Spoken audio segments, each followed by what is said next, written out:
Welcome to Two Therapists Talking. The hope for this podcast is to talk about important issues related to couples and individuals who are struggling in their lives with many different issues.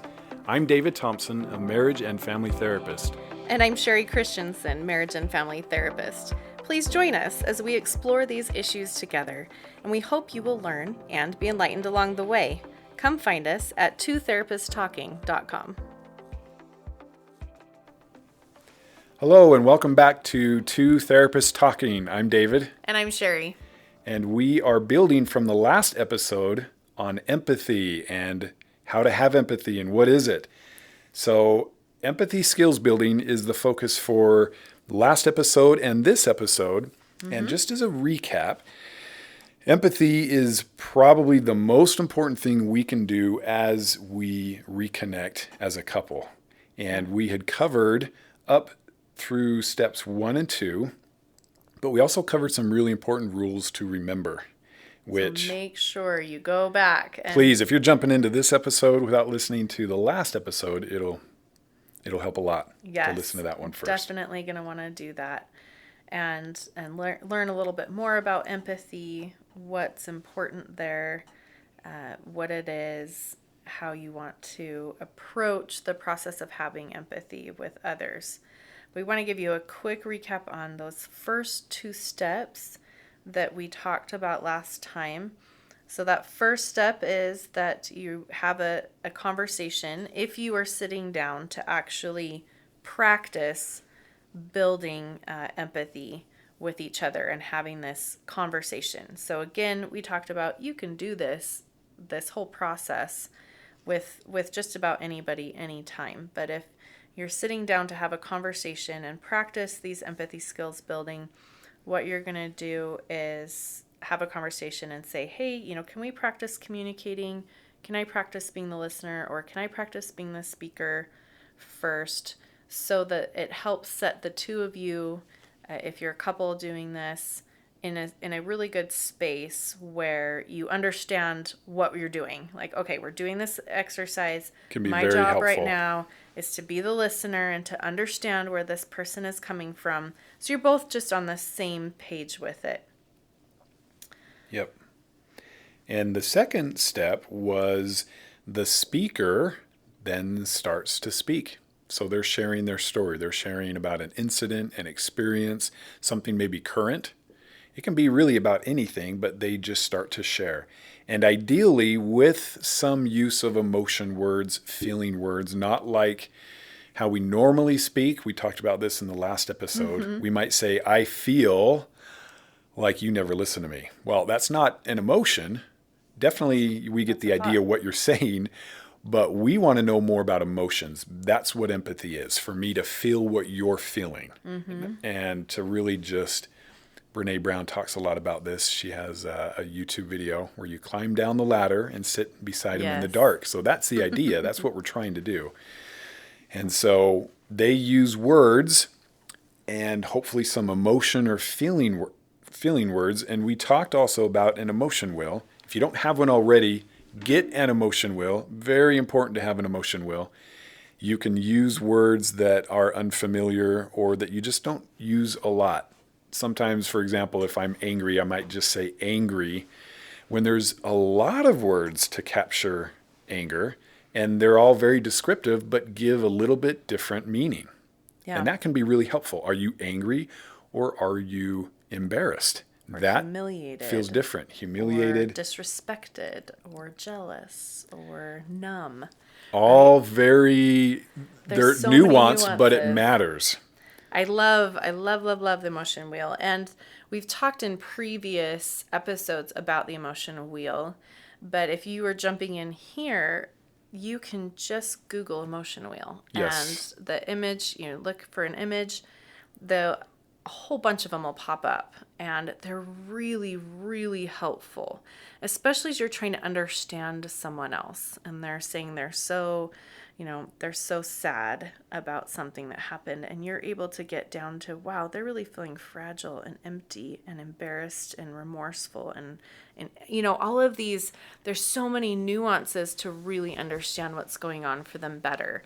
And even having been a therapist and, all of these things, I still love going back to this because, you don't often we don't talk about feelings all the time, Right. right, in life. And so to be able to get those nuances is really critical to really, really understand someone and even to understand yourself. Right. Yep. Right? We oftentimes get in those situations. You're coming out with these strong emotions.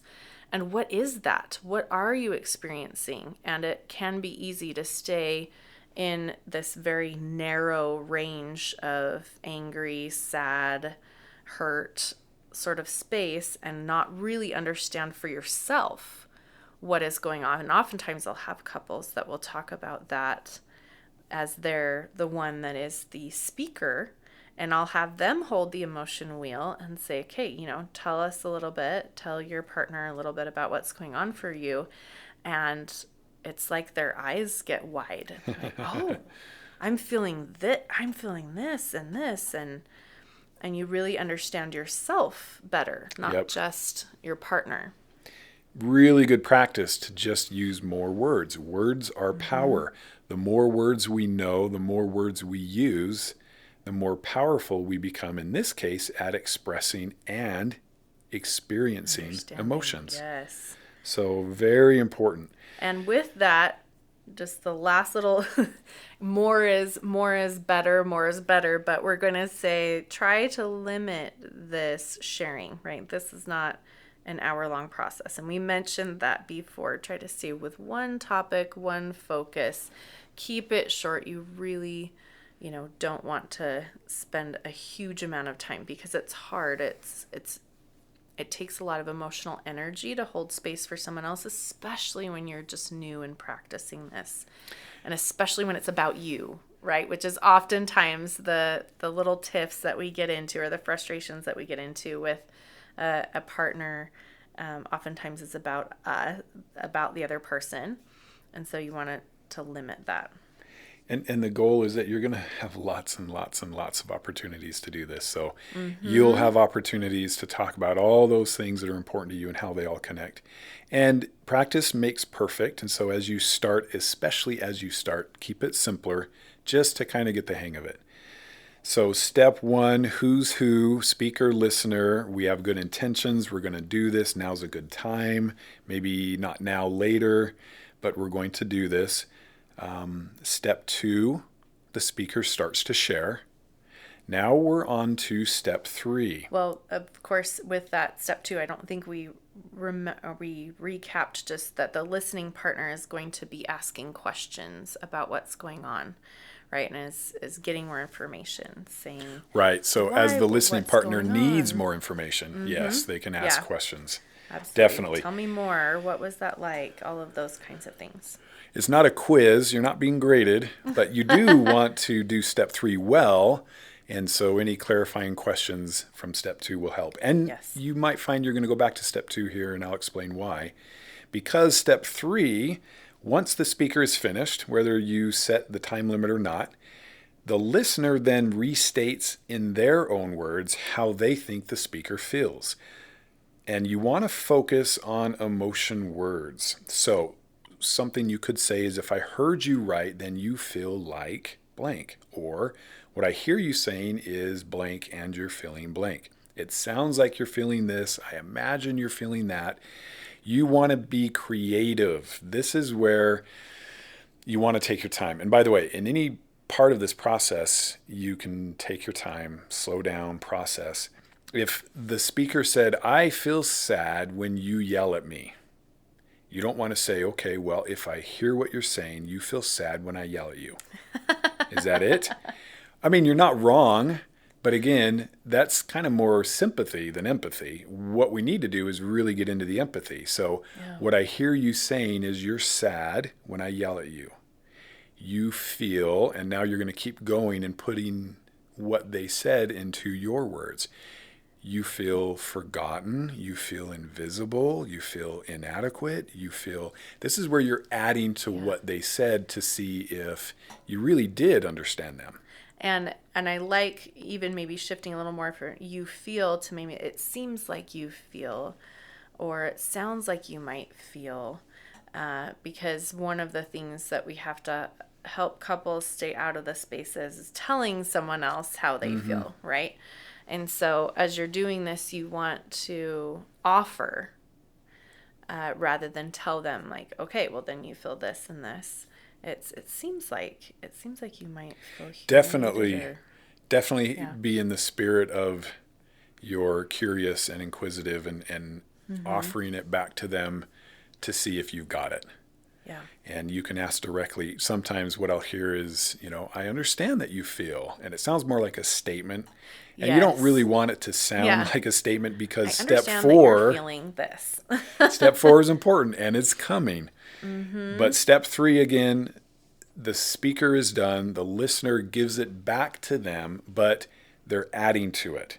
Mm-hmm. And be thorough. Add Yeah. really as much as you can. I mean, having done this for a long time, I can say that the more thorough somebody is with this step, the more this process is going to go well. Yeah. It's when This it's like a is hot the potato and they're empathy. like, oh no, emotions. I feel that you're sad. Do I got it? It's Yeah. like, slow down. This isn't a race. Really get into what that means. Take your time. Use examples because this is where they're feeling if you've got it or not. This is where the empathy Yes. really starts in. This is where they realize whether or not you see them. And this is where that emotion wheel is so, so helpful.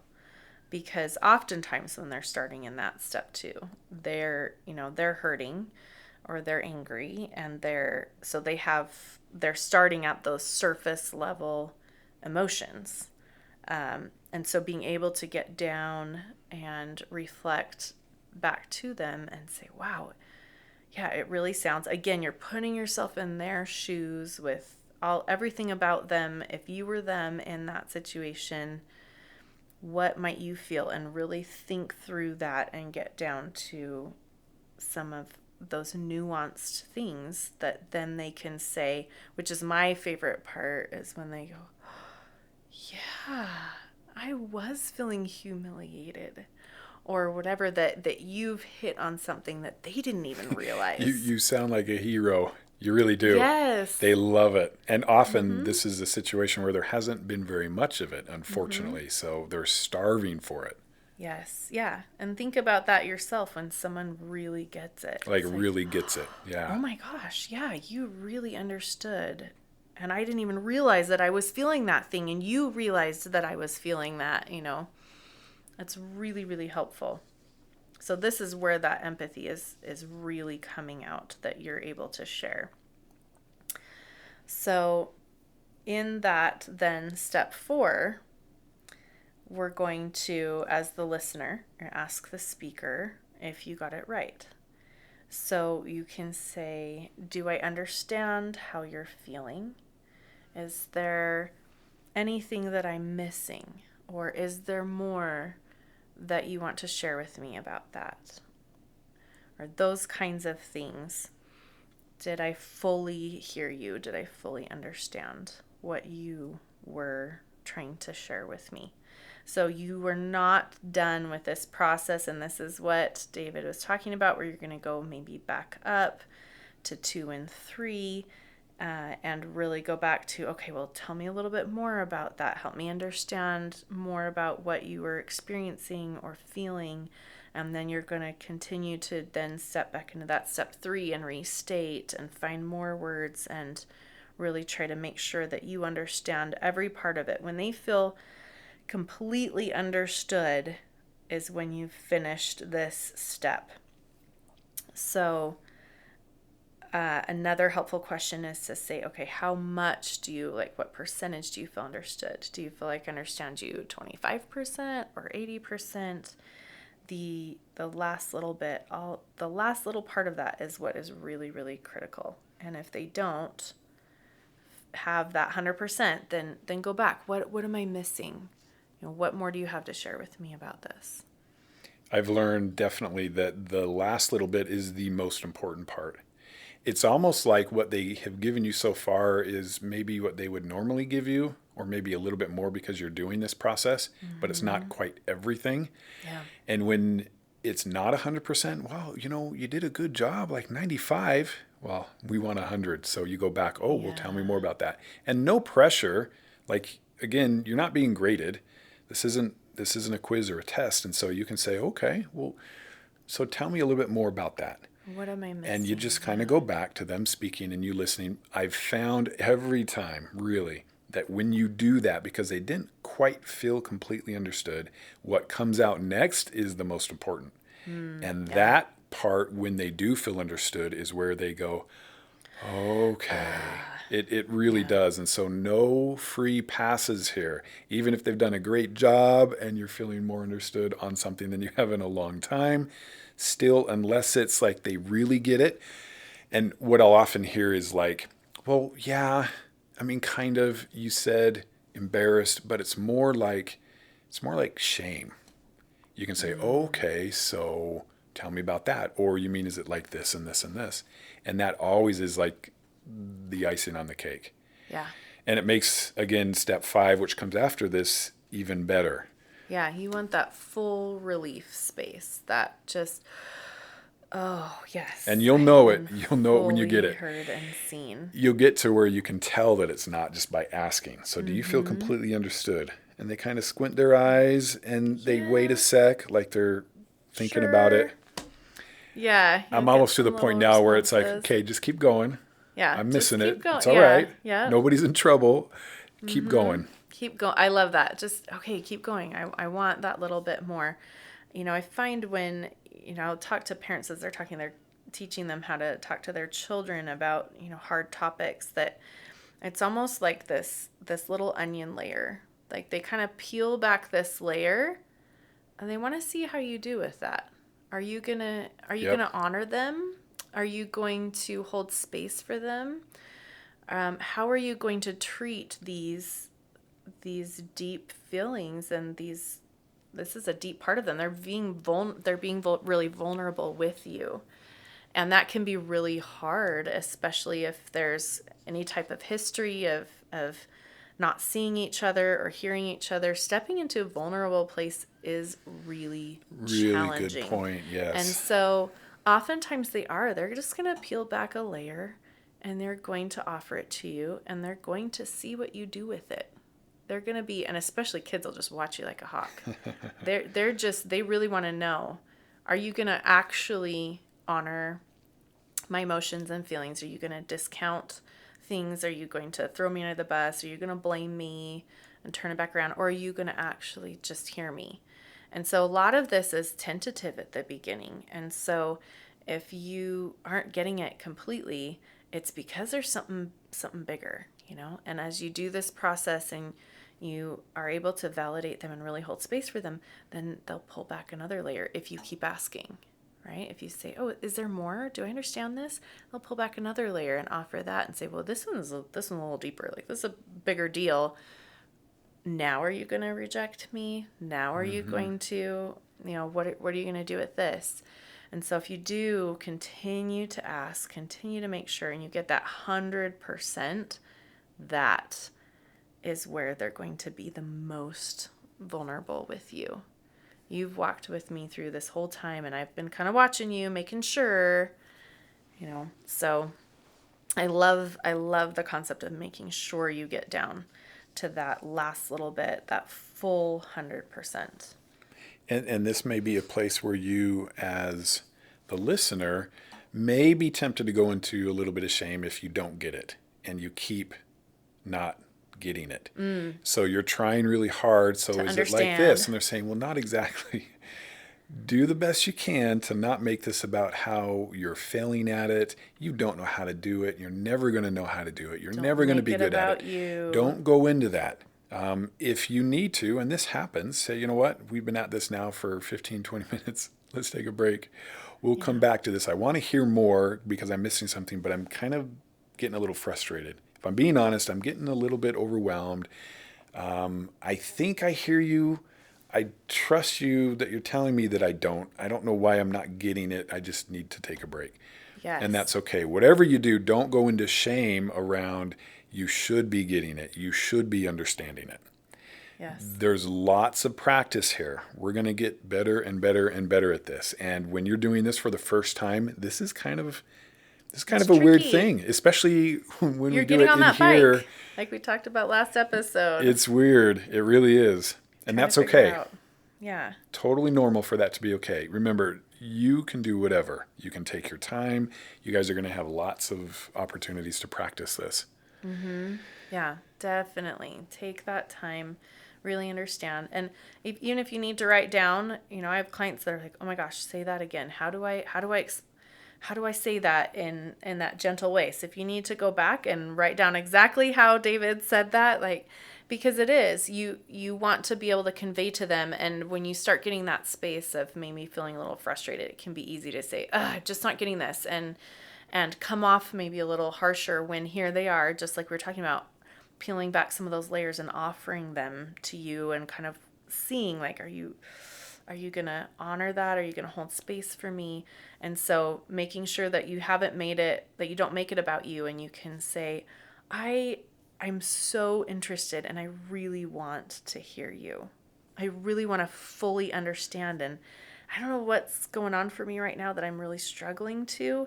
So I kind of want to take a break and just breathe and maybe, do some processing of my own, and then be able to come back and try again, because this is really, really important to me. I want to be able to hear you and to see you completely. Right. Which that leads into step 5, which is my favorite step. Now, if you've gotten this far, congratulations. Give Yay! yourself a pat on the back. This is no small feat to have even gotten to this far. So if they feel understood 100%, really good job. This next step, step 5, is just awesome. I like to think of it as where healing really happens. It's kind of a little narrow window. This is all a good process, but this next step, I just love it. So step 5, once the speaker feels understood, and only when the speaker feels understood, the listener then shares how they feel about the speaker's emotions. So how you feel about how they feel. For example, I'm so sad that you feel rejected or abandoned or alone or unimportant to me, or like you're not a priority to me, and you haven't felt like you've been a priority to me for a very long time. And that breaks my heart. This is where you're giving back how you feel about how they feel. And you've already done a good job up to this point. You've paid the price. And so they are listening. You have their attention. And for you to share how you feel about how they feel is healing. Yeah. It's just awesome. And I say the more you share, the better. Again, don't try to rush through it or make it super, super simple. I'm just sad that you're hurting. Anyway, it's like, well, Let's move I kind of on. really like that. I mean, do you want to say more about that? Yes. So I also ask the listener to share what they want for the speaker and why. And this can be really, really good as well. I want you to feel important. I want you to feel loved. I want you to feel taken care of. I want you to have a place you can go and get what you need, because you're important to me, because I love you. That's just awesome. This is why step 5 is my favorite step. Yeah. And you've earned it because you've done the hard work of really listening. And so it's almost like they're in this place of, okay, he understands me or she understands me. That's great. Now what? What are they going to do with that? And so with step Yes. 5, you say, well, here's what I'm going to do with that. I'm going to love you. I'm going to care about you. So step 5, my favorite. Yes. Yeah. That would be so hard. And I would never want you to feel that way. Those kinds of things. I feel like sometimes it can be a little tricky for people to find words to express. It is, for sure, and this takes So, practice. We make it sound easy because we're therapists and we've done we this a do lot. this I hear all this all day. the time, and the wife says, "Yes, exactly. Why can't you say that?" And I say, "It's only because I do this like for a job, but he'll get better at it, and he does." And Yeah. they say Yep. things in here that like have me Yes, in it blows tears. your mind. And I'm you're like, just like, pretend like I'm not oh, here. You just do your thing. yes, it's beautiful. There's some just really beautiful things that come. And so that's why I just wanted to bring that up a little bit and give you, some more examples just of what that might sound like, to what options you have, right? Because if you kind of see a wide range of potential answers or potential ways to kind of direct you as you're going through this step, then okay, I get it. Okay, I can do this. I can understand how it is that I step into that space. And you won't be very good at the words probably, and that's okay.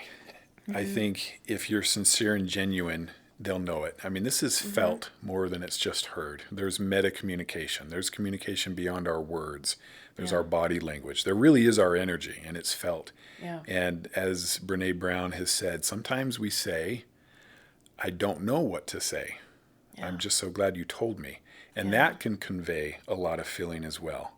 Yeah. And often, honestly, sometimes we get to this step and they just weep and they hold their hand. And I think that communicates a lot too. And I'm okay with that. So, Yes, sometimes there aren't a lot of words. But as you're thinking through, and I definitely don't want to discount that at all. As you're thinking through, remember that emotion wheel. Remember the words that they brought you, right? Remember the words that you said that they said, oh, those emotions, those feelings. Oh, yes, that's exactly how I was feeling. And they didn't even remember that they felt that way. Use all of those words as you come into this step. Like, oh, it would feel so overwhelming to feel this and this and this, and that hurts my heart. It's hard to hear that you've had to experience that, and I would never want for that for you. yep. All of those different kinds of things. If they were maybe embarrassed or humiliated or Mm-hmm. abandoned, what you want for them and why can be, I want you to feel confident. I want you to feel Mm-hmm. like I've got your back. I want you to Yes. know that it's you and me against the world and nothing else matters. I mean, you Mm-hmm. can get creative in whatever you say, but if it's sincere and genuine, they will love it because they need it. Their bodies need it. There's been so Mm-hmm. much hurt, and Dr. Skinner talks about relationship fractures, things that happen that break the bonds, and Mm-hmm. that's what heals them. That's what brings it back together. And you see why you need to do this a lot, because one good empathy conversation is a good start, but there's Yes. always this hesitation of, well, yeah, but I mean, they're following the script. I don't Yes. know. They're saying stuff that's on here. And even if it went really, really well, we want to repeat and repeat. Yes. Yep. It's that kind of going back to those layers, right? You want to keep pulling layers off with different circumstances, different situations. They may have picked a little small thing to kind of bring to you the first time to see how you do with it, but you want to be able to get to this space where you can both freely share from that deeply vulnerable space. That's what's going to build the relationship. That's what connects people, is to really, really be seen on a deep level. And if I'm being completely honest, which I should be, right? We all should be. I've seen this process that I didn't hear about in graduate school or really learn from a book, where if someone's been deeply hurt, their body prevents them from letting that person back in until they feel safe. Yeah. And that makes logical sense, but Right? how we define it exactly is a little complicated. What I've learned is that when their body, it's almost like there's you and then there's your body. And you Mm-hmm. logically might say, okay, that's good, but your body may not be there.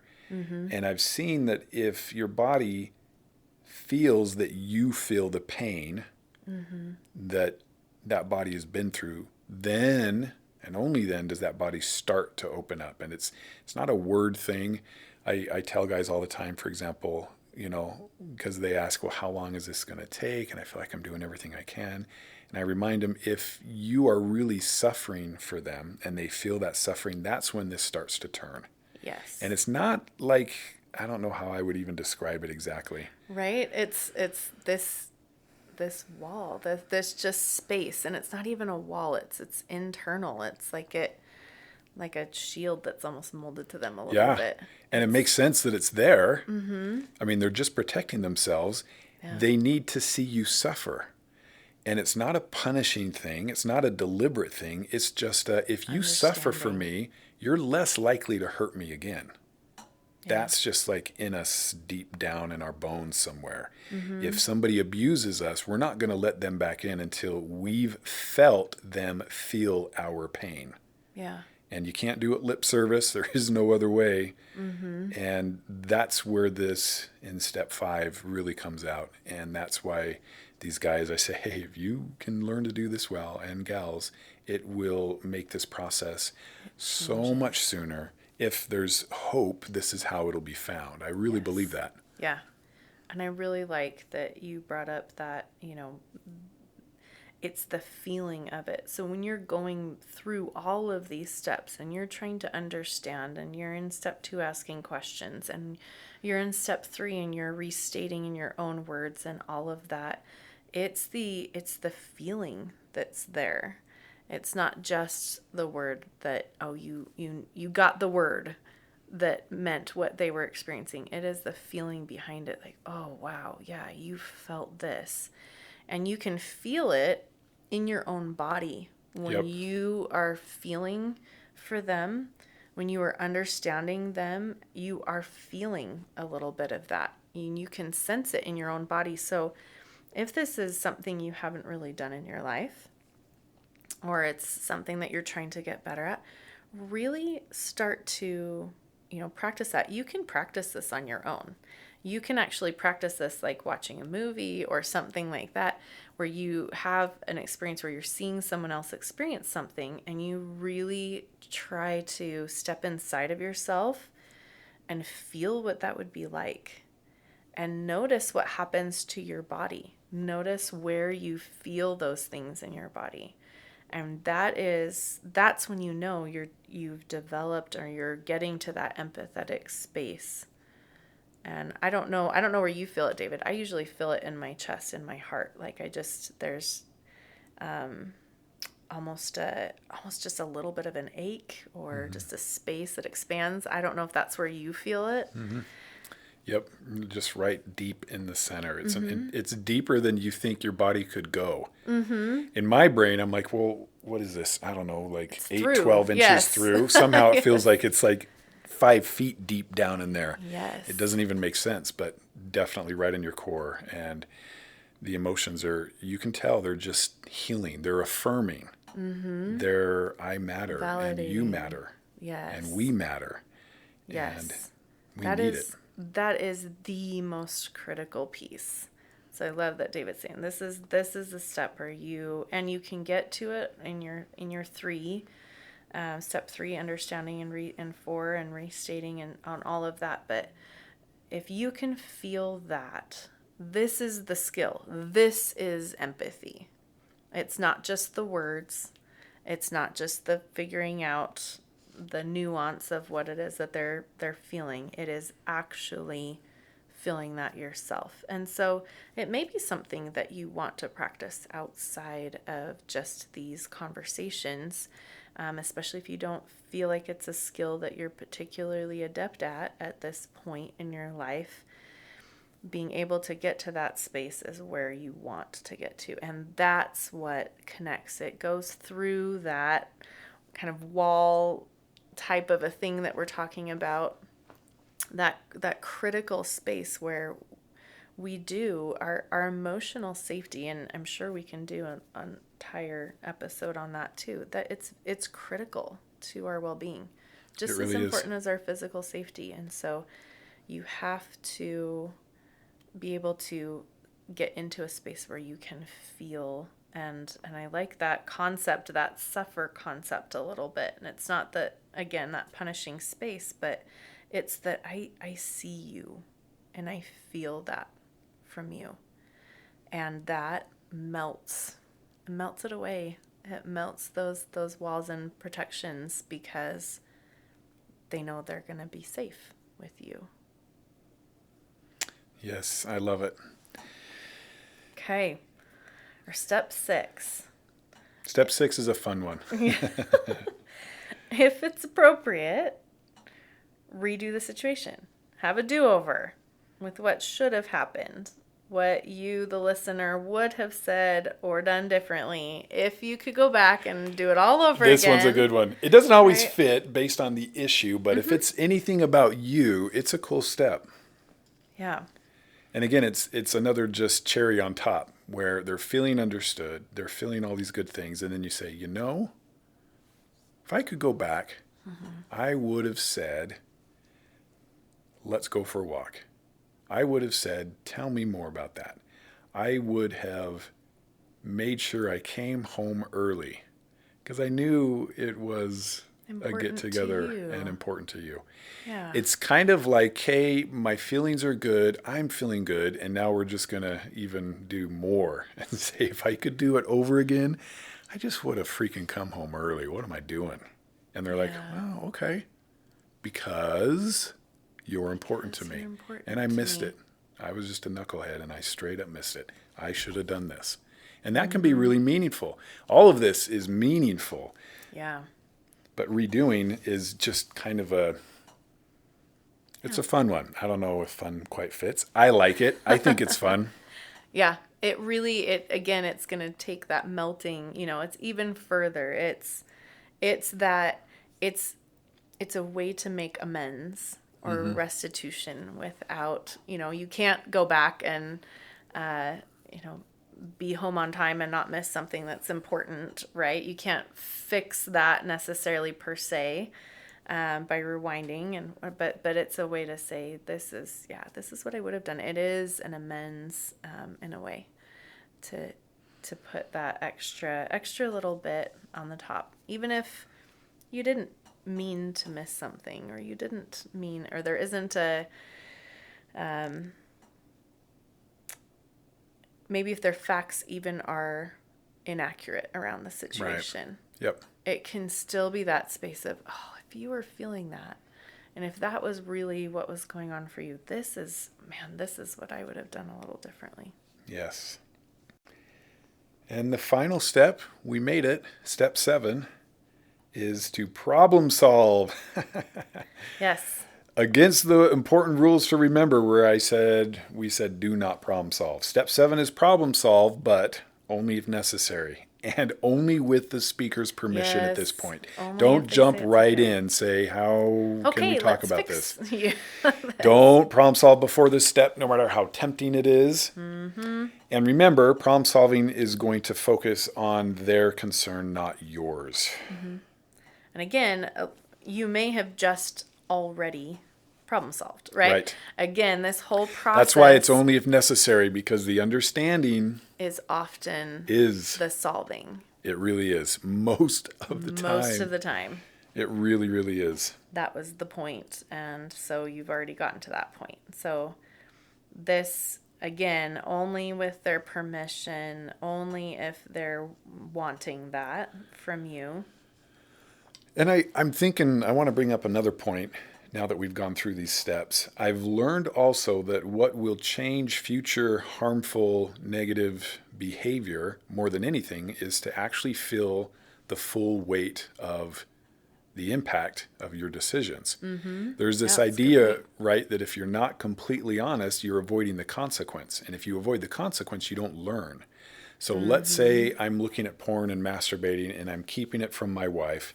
I start to share it, but I do it reluctantly, and I really don't want to know how she feels because for a long time I've justified, it's not... It doesn't hurt anybody else. It doesn't hurt anybody else. It's just me. It only makes it bad if I tell her, and I've convinced myself that it's the telling her that hurts her, not the doing it. Think of how crazy that is. I hear this all the time in here, and I laugh, and I go, listen to yourself. It's not the doing it, it's the telling it. Well, what are you telling? Something that you've done. Hurt her. So I tell my guys, unless you're actually doing good empathy skills conversations or empathy conversations, you're not motivated the same to not do something anymore. Yes. If I feel the pain that my porn and masturbation causes my wife, and I feel that every time I do it because I'm being honest, we're doing the trust discussions, I'm reporting, and she's able to share what it's like, and I have this level of empathy, how much longer would I do it? It would not be worth it. As I begin my ritual of acting out, into my mind would come, oh, wait, so I'm going to do an empathy conversation on this. And once again, hold space for her pain. Oh, that's hard. Yeah. And I love her, and it's just not worth it anymore. Or if you get mad at your children, is another good example. If you sit them Yes. down and say, hey, what's that like really when I get mad at you? And your children, well, I mean, I feel this and this and this, and you got to get them to kind of open up and share. You're Yeah. dumbfounded at how hard this is for them when you're How yelling at them. painful. And if you feel that, how much is that going to influence future yelling, Yes. getting mad at them? Because now you actually get it. Yes. So just for that fact alone, I think we have to be doing this because it has such an impact on our future behavior. Yeah. And I think when we really hold space for the impact that we have on each other, we really understand that what we do does affect other people around us. And when we understand fully how it is affecting us, we have more of a desire to make different choices. And going back to, the addict and the betrayed example that you gave, when you're really feeling that and really feeling the pain of that and not going into shame over it, but able to hold that, then it's not the telling that's the problem, it's the action Right. that's the problem. Like, I don't want to do this anymore, it's not worth it, meaning the acting out rather than the I don't want to share anymore, it's not worth it. You're Yep. getting down to the depths of that. So it's a very, very powerful process that we all should be using in our lives just every day. So, as you're practicing, you're going to want to make sure you're doing this a couple of times a week, setting aside time where you're not going to be interrupted, having that set that time up. You might have to take lots of breaks, especially at first when you're trying to stay in that space of understanding and not get defensive, and take a break to be able to understand better, make sure you're both in a good space. And you may need to take breaks in between, so not run through all the steps and then, okay, quick, now it's my turn Yeah. In fact, to I, get to I be the think that's the speaker. worst way to do it. Yeah. I think the best way to do it is on Tuesday night when she's the speaker and you're the listener, or vice versa. You're done when you're done, Yeah. and you're not going to switch right then, but maybe the next night or another night later, a different night, you'll try it again. And this time you're the speaker and they're the listener. Yes. It can be heavy, you can imagine, and this will take some time. But I Mm-hmm. really like twice a week you have an opportunity to be both speaker and listener because you need practice. So that means 4 times a week you're doing this, Ideally, ideally. yep. And one of the other, I guess, rules to remember or things that can be helpful in that process is, as you're doing this whole empathy skills exercise, if you can touch, if you can be holding hands, if you can be sitting close enough that your legs are touching, or if you're doing this with your kid and you're holding them on your lap, or just something where Yes. you have some non-sexual contact, just being that helps with that empathy process. It helps us to feel better, feel not better as in feeling good, but feeling more of what they're experiencing, and they can feel more that you are being present with them. Yes.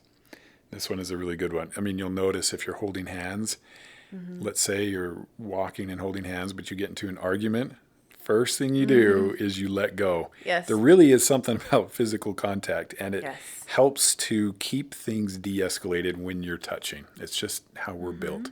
And it helps to remind your body and your mind that I'm here to understand, to listen, to connect. That first step, like, we have good intentions.